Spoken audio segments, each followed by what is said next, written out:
Hi guys. So we're back. It's been like how many months now? I think it's been about say 5 months.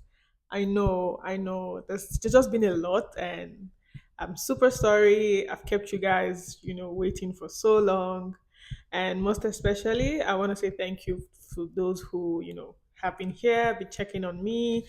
I've seen your comments. I think I try to reply to as much comments as I can.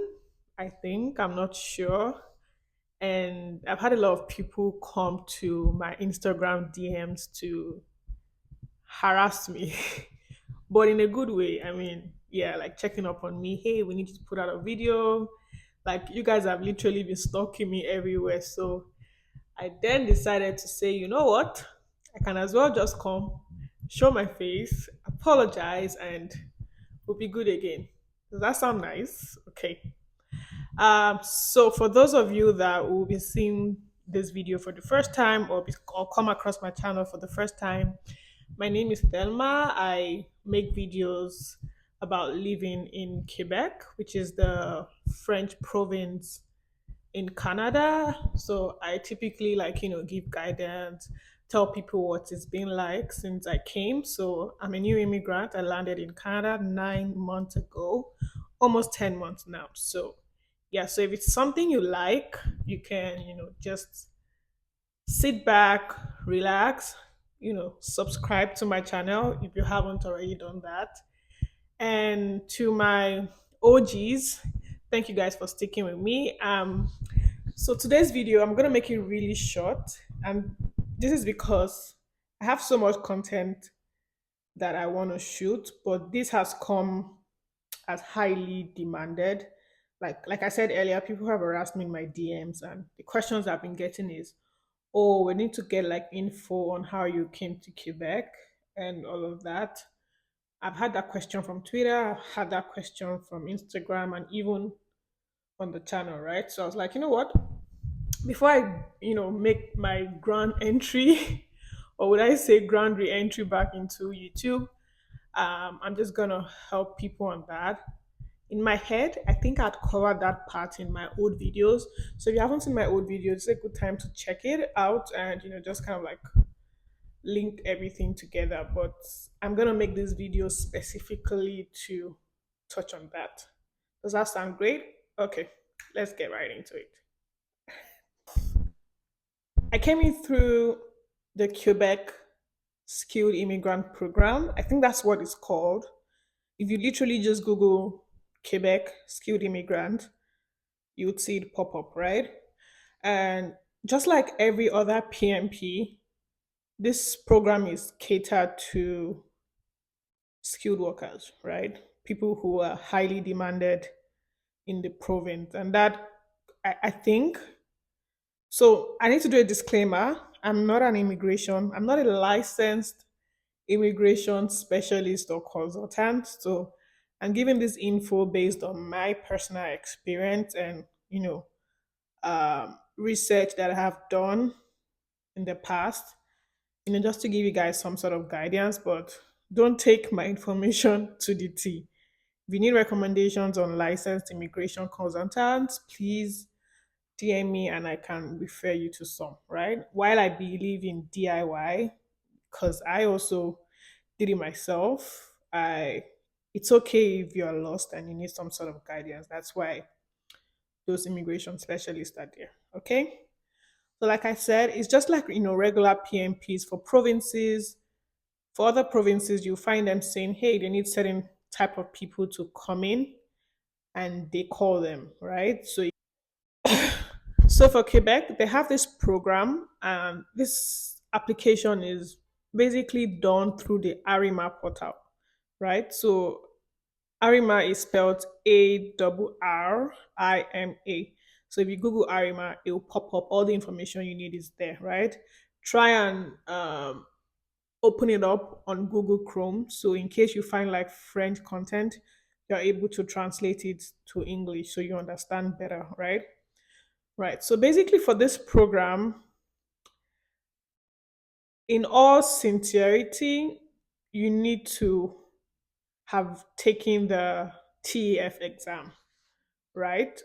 So you need like that's the test d'évaluation français, I think that's what it's called. You need to take that exam. So that's like the equivalent for IELTS, but in French. I know a lot of people have tried their hands on that exam. Some have not, scored so well. Some have done really great, but they're still kind of like in the express entry pool because of the high score these days. Because frankly speaking, the scores I see on the express entry, you're not smiling. Even with your French, right? It still doesn't cut it. So someone with a CLB 7 and above in French and all of that criteria is still not able to meet with the 500 and something that they keep calling these days. So what I advise people is, if you have your French exam, don't wait for the federal pathway, right? You can come in through the Quebec skilled immigrant pathway. Does that make sense? Right. So another point I wanted to touch on was, when I came in, I didn't need to have a C or B7 and above, right? So during my time, it was a bit easier than it is now. I think as low as C or B5, you could get a draw. Yeah, because I remember when I did my TF exam, so just like IELTS, you have like four parts. That's the reading, listening, speaking, and writing. It's the same thing for the TF exam. So, and you're required to get a minimum of a certain number for you to hit that CLB 7.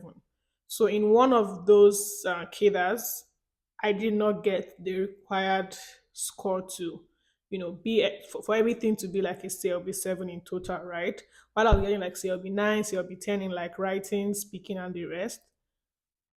A particular part, I don't remember now, I didn't get up to that. So that kind of like did not give me what I wanted for the federal draw. So I was encouraged then to, just try Quebec. And then it wasn't something that was in vogue.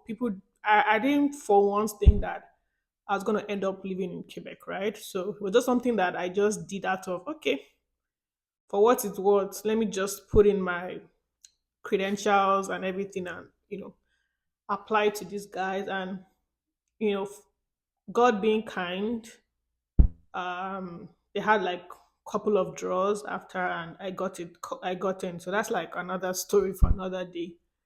But my point is, at that time, if I had not used the result thinking, oh, my result wasn't perfect, I'd probably still be in Nigeria by now, right? So, and even after I did mine, I've had a couple of friends who were also trying for the federal express entries, and took the TEF exam and did not get the required CLB 7. But some are already in Canada now, some are about to land, which is good news because um, they sought advice, they sought my personal opinion, and I'm like, why not give it a try, right? Nothing is cast in stone, and here we are. They're all coming to Canada as permanent residents. So, like I always tell people, like opportunity will always meet. What's that thing called again? Preparation. So you need to be prepared. Anything can happen. I've had people miss out on opportunities because they felt like, oh, I don't think this is good enough. I'm just gonna wait till everything is perfect before I can go into the pool, before I can do this. And I'm like, no, that's not how life works, right? By the time you think it's time for everything to look perfect, time for you to go into the pool, IRCC would just switch up on you. That's when they'll start requiring for your head or for your mother's birth certificate or something. You get what I mean, right? But policies will always change. We need to be one step ahead of these people. You need to be ready. Anything can change. So don't wait till you feel it's perfect for yourself, right? IRCC is a body on its own. You don't have control over it. They kind of like do whatever it is they think makes sense for their economy. So don't wait till you have everything perfect. Just do what you need to do. So this brings me now to the present situation of things, because I read up recently on, excuse me. So I read up recently on the latest draws in Quebec. And quite surprisingly, unlike before, Quebec has had like draws every single month since this year started. And I'm like, and during our time, they used to have like draws maybe once a quarter or even twice a year. But now every month, so it just tells me something that these guys they want people in, right? So, but what I also discovered is that they had put a benchmark on their requirement for the language test exam. So they had put something like you have to have a minimum of CLB 7. But the good news again is what they refer to as CLB 7. They have like a ranking system also, just like IRCC does. So what they refer to as CLB 7 is quite not as high as what the ranking system is for IRCC. You need to make your own personal research on that because I had to do that for a friend. I realized that always thought that she wasn't up to the quota, right? But when I did the analysis, I realized that, girl, you have a possibility of getting in because this is that, this call, matches right into the CLB 7 that they were asking for. So thank God I, went to do that personal research myself. I don't know, people don't like to research. Like you guys just do something when I just give up. Research, find other ways, things can be done. Yeah, so that aside, so and I know sometimes they do like occupation draws, sometimes they just do like free fall draws. Like, what do I mean by that? They really don't need any occupation in demand in some draws. Like when I came in, there was no occupation in demand, right? It was just meet up to the score that they needed and you could come in. But now I see that they're starting to look for people like in the engineering sector, in the early childhood education sector. I think I've seen something like cybersecurity, um, data analyst, maybe graphic designers, I think more web designers, and and some medical occupation as well. So please do your research. Just Google Arima, Arrima, and you'll see all the draws that has happened. You'll see the occupations that they have called. You'll see, the minimum score that they have needed in the past. So that kind of like gives you an idea to see how qualified. But whatever it is you see, don't let that make you not want to go into their pool, especially if you have the TEF exam, the TEF results rather. If you have that, just go into the pool, just relax there. You have nothing to lose. You get, and the pool is valid for like, I think your application is valid for like 1 year. So they don't call you within a year, you have to now, redo it. But never say never. Just stay in the pool and wait. Anything can happen. These guys, they actually do need people. Another advantage of this pathway is like every other provincial nomination program that leads to permanent residency, you can also bring your family. I've had people ask me that question, oh, can I come with my family? I'm like, of course you can't come with your family. You put your family in your application, they also get the PR when you're coming, which is fantastic, right? Another good information is for this program, unlike the federal program, you're really not required to have a certain POF. Don't get me wrong. Like I tell people, you need POF. But in the federal system, you kind of like have to keep money in your account. You really cannot move your money. You can't do business. You can't do a lot of things with your money while you're waiting for your application to be processed. Which, in my opinion, doesn't make sense because money sitting in my account is not bringing me any profit, right? So why can't I just sign an undertaking that when I'm coming, I'm going to bring this amount of money, but I don't need to have that amount in my account because I can use that money and turn it into, double. I just make money off it rather than just sitting in my account looking confused.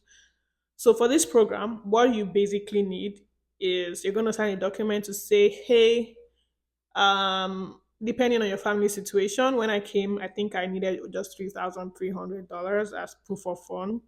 There is no way, there's no method of uploading any document to prove that you have any income, right? Because I remember when I was filling my application, I kept on, I was going around looking for how to get like bank documentations, to upload as proof of fund. And then I was like, there's really no column or no place to upload proof of fund. What's going on? Then I began to ask questions and realized that no, they really don't want to see any paper document. They just want you to sign a document to say I'll be making $3,300 into Quebec when I'm coming. So that's really a good advantage. So if your process takes like 2 years, that's fine. It doesn't mean you cannot use your money that you have saved up to come to Canada.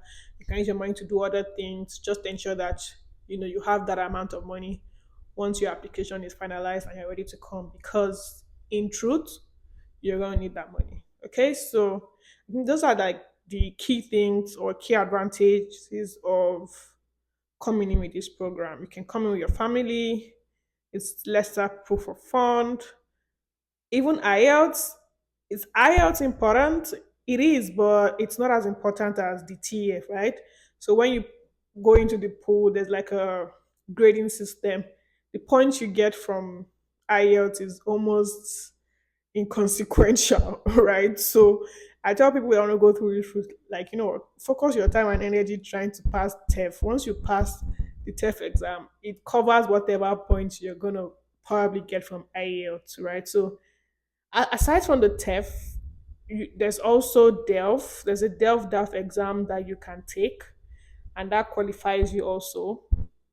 I think you can take the DELF B2, DELF C1, and C2, right? Those are easier and those are cheaper. Maybe not easier, but you get what I mean. But they're kind of like cheaper, and you can inquire from Alliance Francaise if you live in Lagos, Nigeria, or any other Alliance Francaise around the world. I know they offer the DELF exam as well. So yeah, so you can also use that in place of the TEF. You can also use um there's another one. Um TCF. Yes, so there's TEF, there's TEF, there's TCF, and there's the DELF exam that you can take, right? I know the TF exam is really expensive now in Nigeria, so maybe you can want to try out the DELF exam and see which kind of like makes sense for you. All right, so I hope this video makes sense. I hope this video helps someone who is confused. But as usual, if you have questions, even on this video and any other question as regards coming into Quebec, please do not hesitate to harass me. Don't hesitate to, reach out to me on the comment section. I'll find time. Um, there's also been a lot of live updates, but I'm gonna take it little by little. So expect a live update video after this one. Hopefully, I get the time to shoot it. It's all in my head, but I'll try. There's been a lot of things happening in my life. There's been a lot of updates, good ones, I must say, and I thank God for that. That's what has been kind of like keeping me busy. And also, feel free, message me. If you haven't subscribed yet, this is a good time to subscribe, right? More things are coming. Thank you guys. Our follower increase has been amazing. You guys have just been following me, subscribing to my channel rather, and even without putting out any content, the views have been great. So let's get us to 1,000. So if you like this video, you feel this video has been helpful to you, please send a comment. You can share with your friends, and let's move the channel forward. All right. So until next time, bye for now.